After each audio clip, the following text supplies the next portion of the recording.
Mid September এলে আকাশের দিকে তাকালে ওই খোলা ভাসা মেঘগুলো দেখলেই কেমন মনটা খুশিতে ভরে ওঠে, তাই না? সেই ছোটোবেলার কথাগুলো খুব মনে পড়ে যায়।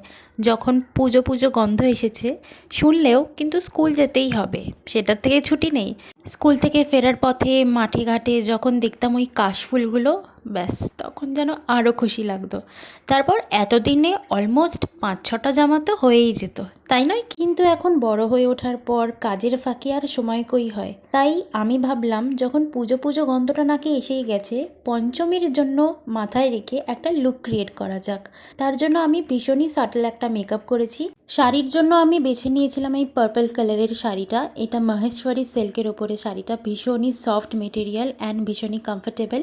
এটা আমি নিয়েছিলাম সই শাড়ি থেকে। আমি ব্র্যান্ডটিকে ট্যাগ করে দেবো, আপনারা যদি নিতে চান তাহলে ওনাদের সাথে ডাইরেক্ট কন্ট্যাক্ট করে নিতে পারেন। আপনাদেরকে আগাম শারদীয়ার শুভেচ্ছা।